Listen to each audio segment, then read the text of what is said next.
weather, and sports. Live from Malibu, this is NewsWaves 32. Miscommunication, threats, and extra security as a 3-hour city council meeting on homelessness in Malibu centers on what quickly became a controversial church dinner. Good evening, I'm Mikaela Bisson. And I'm Arthur Pooh. You're watching the Tuesday night edition of NewsWaves. The issue of homeless people in Malibu was already on the council agenda, but it took a big turn last night. NewsWaves 32 reporter Gabby Gonta was at the meeting and is here to tell us how inaccurate stories about the church dinner prompted threats on both sides. Gabby? Thank you, Arthur. Although extra security was on hand at the meeting, it was a civil and compassionate discussion about homelessness in Malibu. But it is clear before a strategic plan on the issue can move forward, transparent communication is needed. I'm sorry if any of what happened at that meeting was any miscommunication. A new business item to discuss a strategic plan for homelessness in Malibu was overshadowed last night by concern about stories that 2 council members told the Malibu United Methodist Church to stop their homeless dinners. Mayor Skylar Peak opened public comment by setting his side of the story straight. I did make a suggestion that maybe we should stop doing the feeding in the residential neighborhood where we as a city are facilitating numerous complaints on a regular basis. The council members said taking that suggestion to suspend the meals that take place on Wednesday nights and crowd the Morning View Drive neighborhood to the media was irresponsible. Anything that has anything to do with Malibu, when you call the press here, it's going to go viral. Security at the meeting was tight after those news stories resulted in multiple threats on council members' lives. Did I want to get shot in the back of the head or between the eyes? Reverend Sandy Liddell of the United Methodist Church confronted the mayor after the discussion on homelessness ended. She says she too has received threats. It has been tremendously demonized by emails that we've received from the community telling us terrible things. She also says she never told anyone that council members were shutting down the church dinners. They did not tell us to shut down the dinners. They can't tell us. They said that. They suggested that we do. But for now, the meals are ending. We're stopping our dinners. We have to stop our dinners. We've had so much bad publicity, and the community has, responded negatively since all of this has started. So. This means homeless people on the streets of Malibu may not get the help or meals they need. If I can do it, anybody can do it, but they can't do it alone. The meeting ended with a commitment to remaining compassionate on the homeless issue. A lot of people are going to be hungry. During the meeting, Malibu Public Safety Manager Susan Duenas announced that the city has a $50,000 grant for planning on the issue of homelessness. The council reiterated that collectively it committed to finding a way better to serve Malibu's homeless people. All right, well, Gabby, what was the tone of the meeting last night? Overall, it was very in support of the homelessness community. I think there was over 11 public comments for people to stand up in front and give their testimony about what they've done with work in the homeless, how it's important to them, how it's important to the rest of the community. So lots of support there. Yeah. Were all sides represented equally at the meeting? Did everyone get a fair chance? That's where a lot of the council were saying there wasn't equal representation because a lot of the people that were saying that they think that homelessness is a problem in Malibu and that these dinners there might be some correlation between more homeless people coming to Malibu because of these dinners. A lot of them weren't at the meeting so they didn't have anything to say. So that's where it leaned a lot more toward positive, promoting the homelessness dinners. So it was hard to gauge the difference and the balance. And there's definitely people out there that think that it's an issue. They weren't there at the meeting. So for now, what is the status of this church dinner? So they are workshopping new ideas about how we can do some similar dinners, but that are a little bit different. So I think one of the suggestions was making box lunches and handing them out so they could take them around the week. So less of an organized thing, but still a place for them to find refuge and have a home because it was clear that they needed it here. Yeah, and the city does have a $50,000 grant to move forward and try and help the homeless population of Malibu. So I think that's definitely an important thing for both sides to keep in mind. Right, we do have the extra money. So there's at least option. That's not going to be an issue when we're deciding what to do next. It's just going to be what's going to be best for the community and the residents here in Malibu. Yeah. All right. Well, thank you so much, Gabby. Thank you, Gabby. As the City Council clarified, they made no request to stop the homeless dinners. Local law enforcement took the stand at the podium to talk about the connection between crime and homelessness. NewsWaves 32 reporter Caillou Wong is here to tell us about the new stats. Caillou? Yes, Arthur. Residents thought the recent spike in crime in the city was related to the city's rising homelessness, but local law enforcement reported otherwise at last night's meeting. Local law enforcement assured city officials last night that the increase of crime over the last several years is not related to the increase of homelessness. There's a lot of rumor out there, a lot of innuendo about explosions in crime, and as you can see, it's a mixed bag. Malibu's crime statistics are actually quite steady considering the increasing amount of tourists in the city. Overall, given the fact that we have a massive influx in visiting public population, we're doing pretty well, actually. Royal shared that vehicle break-ins are the biggest type of crime increasing. While crimes with the homeless are not an issue, an overwhelming amount of service calls are. The calls for service for the homeless population have essentially tripled. These calls range from crimes, medical calls, and nuisance calls. Royal says there is a peak of 900 calls related to homelessness last year. The county has given the city a $50,000 grant to put together a homelessness strategic plan. Public Safety Manager Susan Dueñas said this is the best course of action to create a plan that fits the needs of both residents and the homeless. So we've already identified a really great facilitator, help bring our stakeholders together so that we can develop a plan that is both, compassionate in helping the people who are homeless, as well as addressing any safety, concerns that people have. While the City of Malibu works out the details of their $50,000 planning grant from the county, residents can feel a little safer knowing that welcoming the homeless will not severely affect their safety. Thank you, Caillou. And the bigger the better may not be the case for Malibu. City Council met with the Planning Commission to discuss the neighborhood character of the city. The council voted 3-2 to go ahead and allow city judges to determine if upcoming houses are out of place with the rest of the town. Residents are building huge homes as big as their land will allow, which some argue diminishes property values and obstructs views. School district separation. It seems like the Santa Monica Malibu School District will stay together forever. Malibu school independence negotiators have said no to a Santa Monica divorce offer in a meeting with Superintendent Bendrati. Councilwoman Laura Rosenthal told Santa Monica that limited autonomy is a no-go, suggesting the city to come up with a plan if they want alimony for a long period. Rosenthal also wants an independent Malibu school superintendent starting next year. And if you're tired of seeing power lines out your window, you'll need $600 million to fix it. Engineers told City Council that it will take at least that much to move all power lines underground. The city does not have the money to move forward with the project, but some neighborhoods are doing it themselves, as large areas of the city have already paid for the underground lines. Speaking of power lines, Malibu Canyon Road is getting some power pole work. Warnings about Malibu Canyon Road's closure next weekend due to power pole work were sent out in advance as the project has been delayed. Although there won't be any traffic restrictions next Sunday on the road, overnight lane closures and flaggers are still out there, with Edison and cell phone companies replacing power poles in the canyon. Paying for parking may soon become a reality for Malibu. NewsWaves reporter Lily Spiritos is here to talk about possible parking meters throughout the city. Lily? Free parking around Malibu is a luxury few cities enjoy, but parking space hoarders are pushing the city to reconsider the use of parking meters. Finding beach parking can be close to impossible, especially when some cars have extended their visits. Malibu resident Sarah Landers said parking meters should be installed only for beaches. I think that there should be parking meters for beach parking because it's impossible to find beach parking like at First Point, and people will go there like all day. But I don't think that there should be parking meters like near the Country Mart or by Ralph's grocery store because those are businesses and restaurants, so it wouldn't make sense to have a parking meter.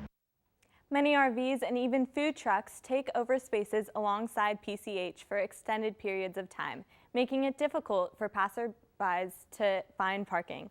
But that could soon change alongside some parts of PCH in Civic Center Way and Cross Creek Road. City Council has yet to discuss the matter, but Arthur and Mikaela, you may have to start paying up to park. Bringing more equality to education, how California is using history to make history. And a warm winter wonderland where Malibu ranks for best holiday destinations. Washing away your worries, the Malibu nonprofit providing therapy through surfing. And those waves are looking pretty good today. I might even have to jump in the water myself. Your full weather forecast when I return. Adventure can be found anywhere, but the best place to start is in the forest. I spy something beginning with S. Snow? No. Snow-covered trees. Nothing to do with snow. Head outside to discover incredible animals and beautiful plants that come together to create an unforgettable adventure. Wow. So grab your loved ones. Don't even. And explore a world of possibilities. Come on, this way. Visit discovertheforest.org to find the closest forest or park to you. Well, Thomas, you've got prediabetes. But with more exercise and a change in diet, it can be reversed. I've tried exercising. It just makes me hungry for bacon. I love bacon, too. And who really likes to exercise? Not me. Me neither. Nobody. So we're good? What? Oh, you still have prediabetes. Big time. You know what, guys? There's a lot of tree branches and dry brush over here. We should probably move the bonfire over there.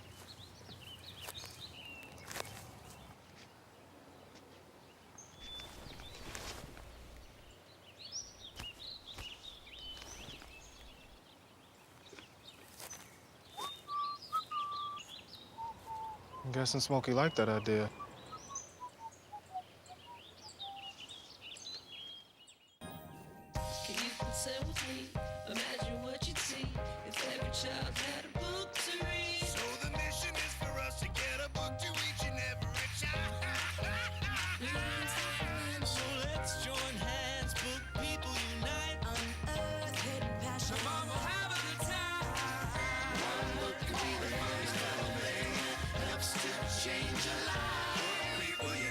Read to a child today and spark a lifetime of ambition.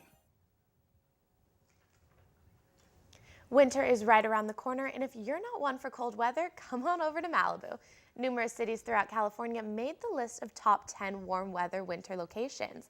Orlando, Florida took the #1 spot with Las Vegas coming in second and San Diego and Carlsbad coming in third. Los Angeles, Long Beach, and Anaheim took the 5th spot. The report focused on cost and convenience of the location as well as attractions and activities to do while you're there vacationing. That's exciting. There's nice warm weather here in Malibu. We're going to have more tourists throughout the winter. It is. California, you know what it is. Yeah, I think Malibu's a great place to be during the winter. It's hard to complain. I mean, being from Canada, I'll be happy to be out of the snow. I don't mind it. I'll take it. Yeah, today it is 66 degrees and there's no chance of rain. So humidity is at 71% and the winds are traveling at 10 miles an hour. But let's take a look at our regional temperature map to see the weather around the area. Santa Monica is 69 degrees, but it is much warmer in Calabasas at 77 degrees, Agora Hills at 77 degrees, and Thousand Oaks at 76 degrees. Today's fire threat is low due to high humidity, and it is expected to remain low for the remainder of the week. Luckily, today's surf conditions are fair, with waves expected to reach 2 to 3 feet, and conditions will be fair again tomorrow with waves from 2 to 3 feet. But our 4-day forecast shows that the weather will remain consistent throughout the remainder of the week. Wednesday, mostly sunny with a high of 69 and a low of 59. Thursday, mostly cloudy with a high of 69 and a low of 59. And Friday will be mostly sunny with a high of 65 and a low of 55. But it will be sunny in time for the weekend. Saturday is expected to have a high of 71 and a low of 54. Nice that temperatures are climbing back up. We're getting out of the 60s a bit. We're getting to the high 60s at least. It will. It'll be perfect to get outdoors and do something fun for the weekend. Yeah, for sure. Thank you so much, Christine. Thank you. One surf program makes big waves in Malibu, where volunteers with a very special organization head to the beach to help special needs kids and their families. NewsWaves 32 reporter Emily Tenser takes a look at a walk on water. Emily? That's right, Arthur. A walk on water helps special needs kids feel like surf stars. With the help of surf therapy, these mini surfers can gain self-confidence and are affected by the water's calming qualities. It's more than any other surf day at First Point. It's a chance for some to be a surfer star, thanks to a walk on water. And a walk on water is about providing surf therapy for families with special needs children and adults. The nonprofit hosted an event last Saturday at the pier where families could watch from the sand the water's effects on their special needs kids. The water has incredible attributes, and it has just this incredible, relaxing, healing power about it, which to children with special needs is very important. The ocean seems to give him this energy of calmness, and which is something very important. The kids shredded the waves with the company of surf volunteers and other surf experts such as Howley the surfer dog. And as he came in surfing, I could see the pride on his face. He was doing something that even typical kids don't get to do. The athletes also got support from the Red Hot Chili Peppers frontman Anthony Kiedis. AWOW's treasurer Ari Marco can attest to the organization's impact on his autistic son Max. Families like mine were used to be more jeered at rather than cheered at. And something that's special about a walk on water is when you come, everyone is an athlete and everyone is rejoiced. And they're treated as such, with a trophy ceremony for each surf star as the perfect way to end the day and a Walk on Water's 2017 season.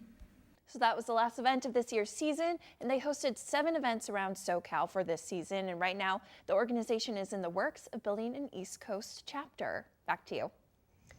Thank you, Emily. And it's a monumental day in California for LGBT history. California is now the first state in the U.S. to include LGBT books in the classrooms. 10 new instructional programs have been approved by the board from kindergarten to 8th grade curriculum. In addition to LGBT history, the new curriculum will include information about Cesar Chavez as well as African American history. Christmas is around the corner, but Malibu is helping you beat the shopping rush. Tomorrow, November 15th, Webster Elementary will be hosting their annual Holiday Boutique. It's a yearly event held by the Webster PTA and features a large selection of local vendors. 20% of the profits will go to benefit Webster Elementary. The boutique will be from 9 a.m. to 4 p.m. The annual Giving for Thanksgiving outreach is underway. From now through until November 17th, Malibu Relief, alongside the Boys and Girls Club, will be collecting non-perishable Thanksgiving dinner food items for families in need. In addition, they are also collecting $25 grocery gift cards for families as well. Collection boxes are located at all Malibu schools. From taking a knee to taking the top honor, GQ's controversial choice for Citizen of the Year. Hoping to rebound for their home opener, a preview of men's basketball's upcoming game. Kicking and conquering their way through the NCAA, Pepperdine women's soccer is too hot to stop.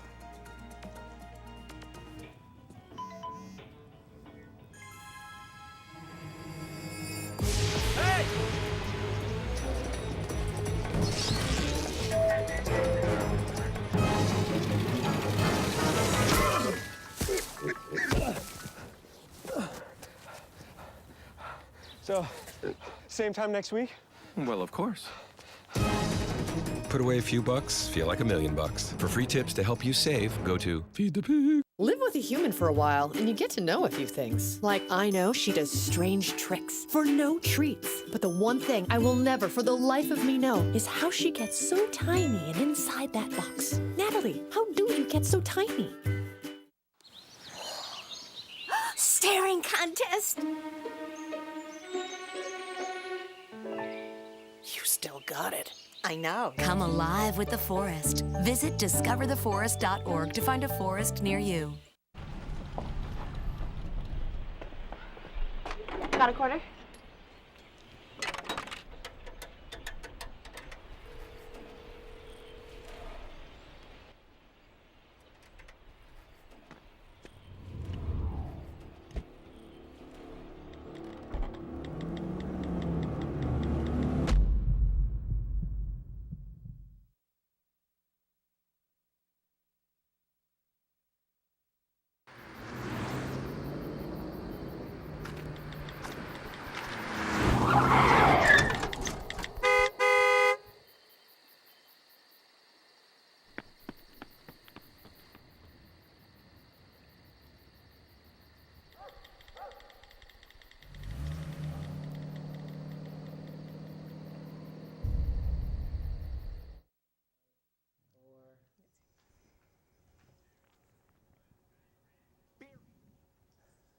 Colin Kaepernick may not be playing on the field, but he's still scoring touchdowns. GQ named the former 49ers quarterback as Citizen of the Year. Currently a free agent, Kaepernick is known for his widely publicized protest of kneeling during the national anthem. Kaepernick filed a complaint against the NFL for excluding him for expressing his views of racial injustice and police brutality. So, of course, lots of W's in terms of Malibu sports. Yeah, we got exciting news with the Malibu High School girls volleyball team who defeated Ocean View 3-1 last Saturday, advancing to the CIF Southern Sectional Division Final Four. The Sharks were led by senior middle blocker Francesca Gettings, who finished with the most kills on the team, all the while battling a nagging ankle injury. It was Malibu's 23rd straight victory and places them one win away from the Section 8 championship match. The Sharks have now advanced farther than they did last year, where they were defeated by Pomona Catholic a game before the semifinals. As an opening, the shot at And what a strike by senior Brevis Alley, scoring the lone goal in Pepperdine's 1-0 victory over Cal State Fullerton, allowing the squad to advance to the second round of the NCAA tournament. The West Coast Conference Player of the Year broke the scoreless tie in the 87th minute of a thrilling defensive battle. The win moves the Waves to 15-2-3 on the year and effectively ends Cal State Fullerton's season. The Waves will next play Virginia at UCLA this Friday. Now on to some Pepperdine men's basketball news, where our Waves will be looking to bounce back tonight from their embarrassing loss to Oklahoma State last Friday. AO Waves basketball is finally back at Pepperdine. The Pepperdine men's basketball team will host Cal Lutheran for their season home opener today at Firestone Fieldhouse. The program is hoping to bounce back from their 31-point thrashing at the hands of the Oklahoma State Cowboys last Friday, where the team only shot 28% from the field and committed 17 turnovers. Oklahoma State's physical advantage was apparent as well, with the Cowboys out-rebounding the Waves 40-34. Although freshman Colby Ross didn't get the result he would have wanted, he believes the Waves learned a lot from the defeat. It was a great experience for us, just getting to play, a big-time D1. But we didn't get the outcome we wanted. We wanted the win. It was a good team, but I think just for us, the freshmen, just a good step. And now we know what we need to do. Ross, as well as freshman guard Trey Bearhow, are hoping that being back home will be beneficial for them tonight. Oh, everybody come out here. We're going to put on a show for you guys. It's going to be a fun game to come to, and we're just going to show you guys what we can do this year. To all the fans, come out and support. It should be a good game. We're going to do what we need to do to get a win. Tip-off is at 7. For NewsWaves 32, I'm Jack McGrath. The game is one of 4 straight home games the Waves have, with the second being Friday night against Northern Colorado. I don't know about you guys, but I'm really looking forward to the Waves hopefully picking up that first win of the season tonight. Cal Lutheran. Yeah, bounce back. Excited for the women's soccer team game this weekend. Very true. Hopefully they can win again like they've been doing all season and keep advancing. Right on. Well, thank you, Jack. And Jimmy Kimmel turns 50, and his celebrity friends spare no cost to make him laugh. How his birthday was commemorated in a Kimmel tradition. Dunkin' Donut Decadence, the new festive foods coming right in time for the holidays. A heartfelt return. Jimmy Fallon returns to late night following his mother's death. What Fallon had to say about his biggest fan. Barry, time is running out. According to my calculations, 1 in 5 kids in America struggles with hunger. How can so many children face hunger when there's more than enough food to feed them all? You're right, Barry. We can help solve hunger by teaming up with Feeding America to get food to hungry kids in communities across the country. Help Flint and the Feeding America network of food banks get food to the people who need it in your community. Find your local Feeding America food bank at feedingamerica.org/hunger. Together, we're Feeding America.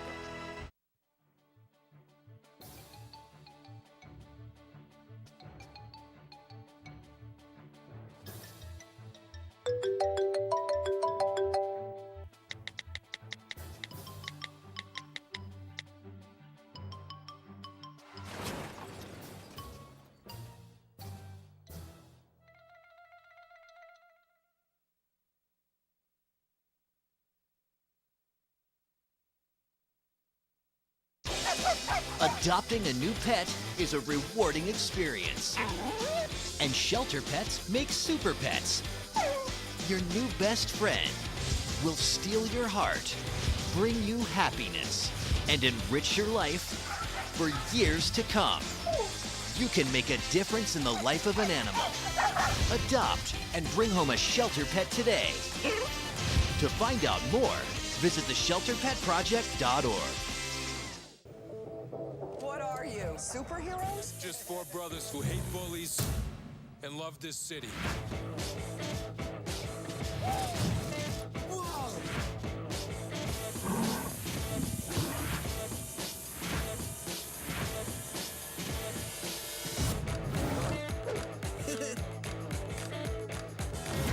Gear up, guys.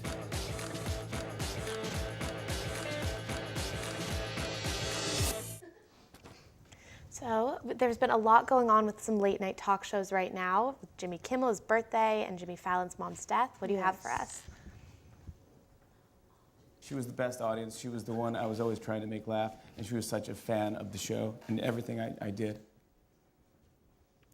Late night talk show host Jimmy Fallon has recently lost his greatest supporter and his favorite audience member. Last week, he canceled his show so he could be with his mother, Gloria, as she was put to rest. Returning last night, he dedicated the show to her and thanked his fans for all their ongoing support. Fallon said, quote, "Mom, I will never stop trying to make you laugh. I love you." And on last night's show, Taylor Swift gave a surprise performance to help honor Jimmy and his mom. Her surprise performance featured a song, New Year's Day, from her new album that sold 1 million copies in 4 days.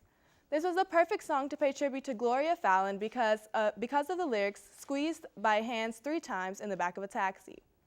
Fallon had previously mentioned how his mother used to grab his hand and squeeze it 3 times and say, "I love you." For another Jimmy Kimmel, some people get birthday cake when they turn 50, but Jimmy Kimmel got birthday tweets. Last night, the Kimmel Show had lots of celebrity guests honor Kimmel's 50th birthday. The celebrities all read mean tweets about Jimmy Kimmel, including Jennifer Lawrence, who read that $1 million says, "Your hair is fake, your feet are small, and your nose is made of Play-Doh." Another gift that Jimmy Kimmel received was a $250,000 donation to the Children's Hospital in Los Angeles in honor of his son's infant heart problems. The Malibu Film Society has an easy date solutions for couples across town tomorrow night. The Society kicks off their 30 seconds of screening with the film Lucky, starring Harry Dean Stanton. The night will finish with a discussion with films and screenwriters. Screenings continue until December 13th and feature critically acclaimed films such as Mudbound, The Big Sick, and Film Stars Don't Die in Liverpool. There's a lot going on, and as you can see, we have the Malibu Film Society, but Christmas is coming up. I kind of want to hear I want to see some Christmas films. What about you guys? Yeah, that would be exciting. I love a good Christmas movie, that's for sure. I'm a sucker for those. I'm the one watching Love Actually 6 weeks out. Exciting. Home Alone, you know. Yeah. Elf, all of them. Yeah, Nightmare Before Christmas. Ooh. Yes, That's a good one. Classic. All right, thank you so much. No problem. It's going to start tasting a lot like Christmas at Dunkin' Donuts now. Holiday favorites Peppermint Mocha and Brown Sugar Cinnamon Coffees are returning next week. The brand is also adding 2 new donut flavors to the holiday menu, Frosted Sugar Cookie Donut and Gingerbread Cookie Donut. Both new donuts are topped with cookie crumbles and sure to fulfill your holiday cravings. So, of course, favorite holiday foods, Thanksgiving is next week. A lot of turkey. I can't wait. Turkey, stuffing, pies, everything. And my favorite Christmas song is playing right now. Everything. It's all you need. All right, well, thanks for watching. We'll be back for our last show of the semester on